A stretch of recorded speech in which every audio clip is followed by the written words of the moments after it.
Hello, everybody, and welcome back to The Waiting Room, the show that challenges you to thrive, not just survive, in every area of your life.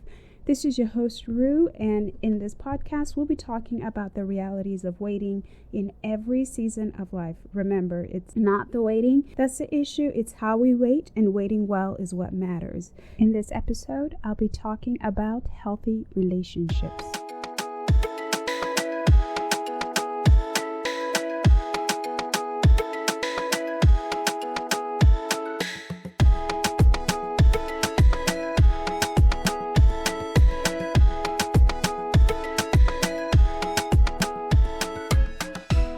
Okay, let's be real, folks. Not every person in your life is good for you. I'm sure you already know that by now. You have to get to a point in life where you can assess each of your relationships and decide whether they're helping or hurting you. And a lot of times this is hard because, especially if it's somebody close to you, you can't just excommunicate them or just cut them off. As I said in a previous episode, you can pick your friends, but you cannot pick your family. So that does make it a little bit challenging. So we know we need people in our lives, but it is important that those relationships are healthy. So whether it's at work, the relationship you have with your boss, you don't have to be best friends, but it helps if you have a healthy relationship so that you're productive. Or with your coworkers, same thing. School, if you're a student, the relationship you have with your teachers and with your classmates makes a difference to the overall school experience. Family members, your parents, siblings, spouse, children, and everybody else. And then even the peripheral relationships, so your the mail person or your barista or the landscaper, those people that we interact with regularly, but they're not really super close to us. So we're going to talk about, or I'm going to look at some characteristics of a healthy relationship. So first, good communication. And these are in no particular order. You can sort them out later and do what you want with them. But first, communication is so important, guys. I cannot emphasize that. A lot of chaos or a lot of breakdown in relationships comes from people just not expressing themselves. So I don't know why it's so hard for us, and myself included, just to communicate with people and just express what we like, what we don't like, what our expectations are. Because a lot of times our disappointments come from unmet expectations, but then people are not mind readers. So you can't get mad at somebody for not meeting an expectation that you never really expressed to them. So let people know, what's on your mind, what you're thinking, what you're working on. And that's everywhere, whether it's your coworkers, whether it's your boss, your spouse, or your family members, whoever it is. It's important that we just communicate, just talk to people. Don't assume everybody knows where you're at, what you're going through, and can read your mind. Because if you can't read somebody else's mind, obviously they can't read yours. So the thing with communicating is that sometimes we say too much and that's hurtful, or we don't say enough and that's hurtful. So it's all about finding that balance.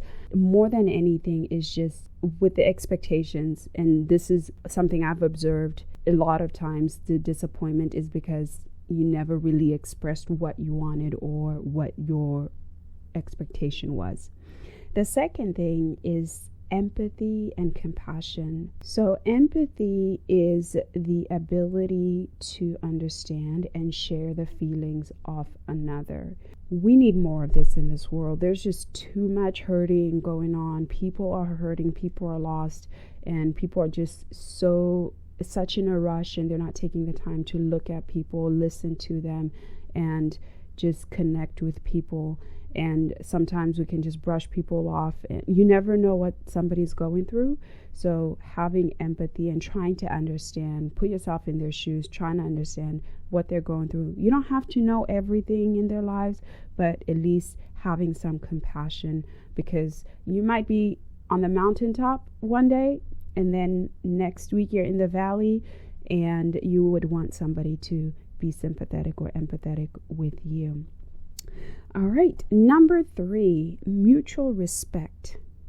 RESPECT. This means that each person values the other and understands the other person's boundaries. So this kind of goes along with communication too, because how you talk to people, how you relate to them, and understanding their boundaries is, that by what they've told you or what they've said or how they responded, whether positively or negatively in the past.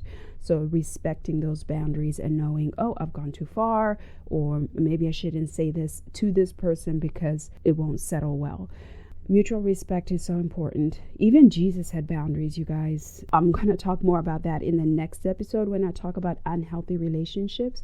But boundaries are very important in a healthy relationship. The next thing, number 4, is vulnerability and trust. Are you able to share deep things or without feeling ostracized or judged? So this is not something that you'll do in every relationship. So of course, like with your coworkers or with your barista, you only have your relationship will only go to a certain level. But with those closer to you, if you have like a best friend or a spouse or somebody, is that level of trust, because that's so important. If we feel comfortable or if we feel confident that this person is going to receive what I'm saying with empathy and compassion, we're more likely to trust them and be more open and get help. Because a lot of times we're holding on to things and we just need to get it out, so that way we can sort of like let that valve open so we can start the healing process in a sense. For me personally, I know there are people I can always confide in and I can always run to, and they will listen to me with love and grace, and then there are others whose I cannot open up to because they can't handle the truth. So you have to learn your relationships. You have to learn where they're at and who you can talk to. But that vulnerability and trust is so important. I think everybody needs that. If you don't have that one person in your life that you can really confide in, ask yourself why. All right, next thing, number 5, is honesty. This should be a no-brainer, but we live in a world where people are dishonest. So in a healthy relationship, you're honest. You tell once again, it goes back to communicating. You tell somebody the truth or your honest opinion. They might not like it, but if it's your opinion, and they asked for it, then, you're being honest. You don't want to be fake, because fake people, you don't want to pretend. And then later on down the road, you sort of have to retract and be like, I know I said this, but this is how I really feel.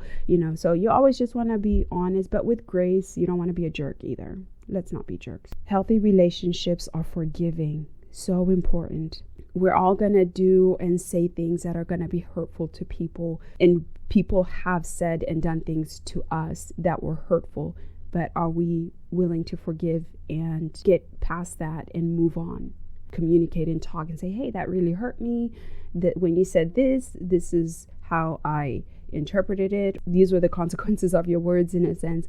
And talk about it, because once again, like I said, the breakdown of a lot of relationships that people are not expressing their expectations, or when they're hurt, they don't express hey, what you said was hurtful. I don't like that.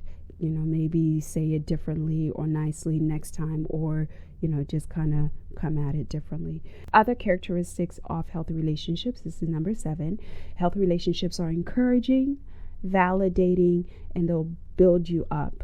Okay, so your words, your actions, are they helping somebody, or are they actually bringing them down? If you're around somebody and you always feel encouraged and you feel like they're listening to you and you feel validated, that's a sign of a healthy relationship. If you feel the opposite, then that's an unhealthy relationship, and you probably need to communicate that with that person and just talk to each other.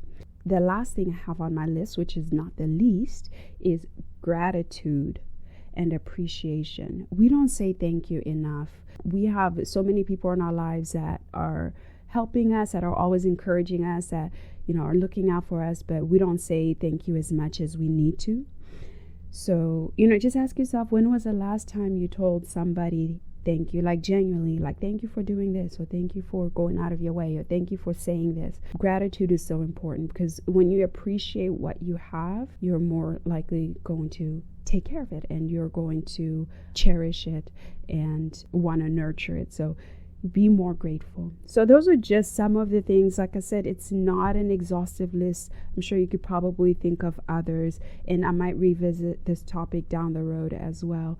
And if you have any other qualities that I maybe didn't mention, don't hesitate to send me a message, shoot me an email. I'd love to hear what you guys have to say about healthy relationships. So personally, I have been blessed with more healthy relationships than unhealthy ones. So God has surrounded me with some wonderful people in my life. I know I've not been perfect. I know I've not always said the right thing, or done the right thing, or responded the right way, or I haven't always been empathetic or compassionate. But I've learned from those experiences, and to try to be a better person, and listen to friends, and how they respond, how they react, and just try to communicate well with the people around me. So life, we're constantly growing. Every day we're changing, we're growing. So just be moldable.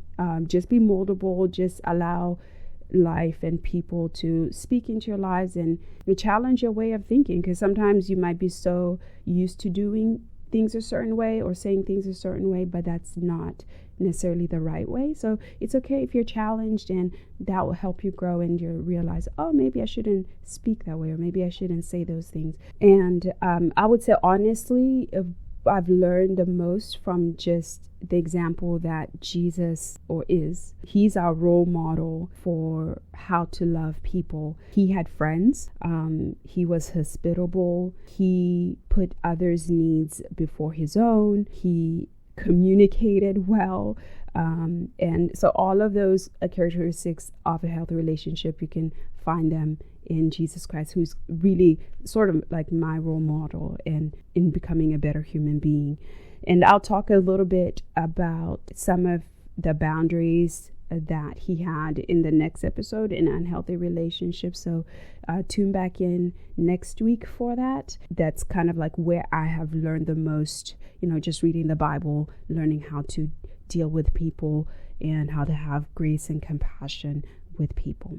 All right, so that's all I have for today. Like I said, I would like to hear what your experiences are as far as healthy relationships, and even unhealthy ones as well. But the list that I had was pretty short, but that's something that you can food for thought, something you can think about and ponder on, and challenge yourself to see where you need to grow or be a better person so you can have healthy relationships. Somebody once said, if you want friends, you have to be a friend. And a lot of times our friends are a reflection of who we are. So if you're constantly surrounded by negative people, always feeling down, kind of ask yourself, am I an encouraging person? Do I bring others up? Do I have compassion? Do I have grace with people? Am I honest? Am I, that sort of thing.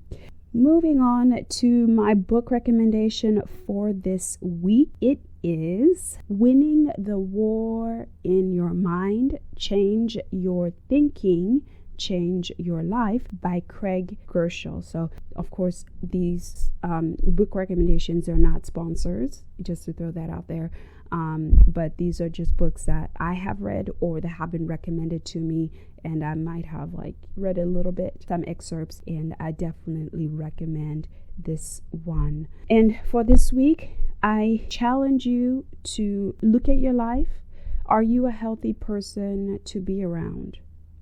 If not, what can you do to change that? Because we can all change a little bit of something to be a better person. So look at yourself, look in the mirror, and, pick one area that you say, okay, I think I need to work on being more encouraging and actually do that, or being more grateful, telling the people around you that you're thankful for them, you appreciate them, and so forth. I know it's easier for some people than others, but still we can all grow in these areas. All right, and that is it for today's episode. I would like to thank you for joining me here in the waiting room. Look out for my next episode. Like I said, we'll be talking about unhealthy relationships, and there'll be some touchy subjects in there, but tune in next week. In the meantime, please share this podcast with a friend. I would love to hear your feedback. You can email thewaitingroom@gmail.com. Until then, take care.